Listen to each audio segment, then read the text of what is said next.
my beading setup. I can show that off. In terms of how I learned, how I got into beading was I went to a cultural event, Alaska Native Day in California. My dad is a repatriation expert, and he's been part of that for a really, really long time. I have a video that talks more about that history. How I was there documenting the event, and then I ended up doing a culture craft that involved beading, and it was my first time ever beading, and I haven't stopped beading since. That's the culture craft right there. It's called an octopus bag, and it's beaded all the way around the edge. It was a bit tedious, and I made a lot of mistakes, but that's okay. I got it done. It's done. But as for my earrings that I have been making, a lot of that I have found tutorials on YouTube from other native beaders. I've been trying really hard to make sure that I am learning from native artists, because that's the style that I would like to learn in. So this is kind of the main setup at this point. These earrings are getting ready to go. All of my earrings have been sold from this last batch. Thank you so much, everyone. This is what I mainly use for making my earrings. It's a combination of a few things. I've got the beadsmith down here with my rows where I can kind of sort things, my bead soup, all my different frames that I'm working with. And then this is like a 2-piece one.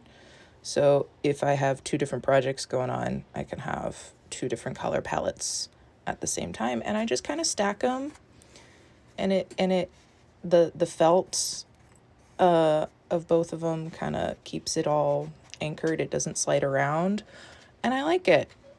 I do. And then I have my butterfly needles, because whimsy.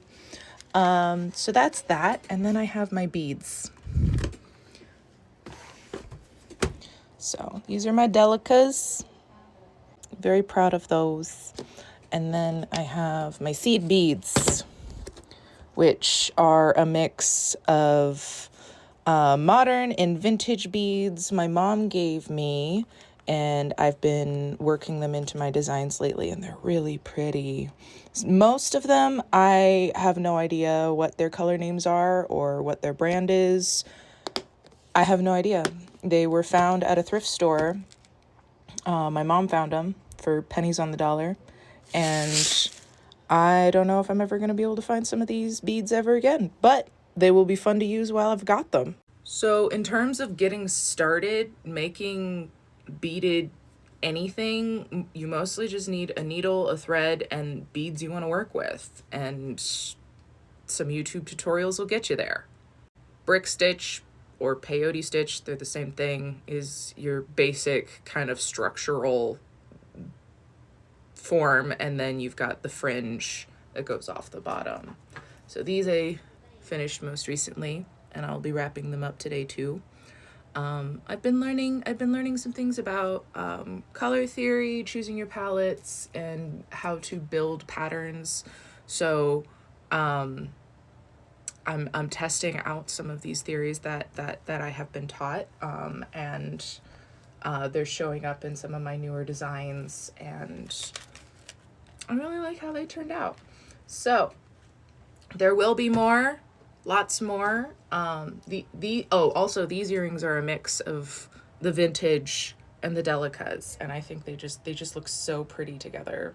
They're just experimenting with different textures, different weights, different beads, how they sit, how they flow, how all the physics with the different, with the different parameters,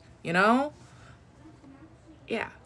Right now I'm working through this kit that I got a while back, that's got just the different hardware, hooks, jump rings, clip-ons.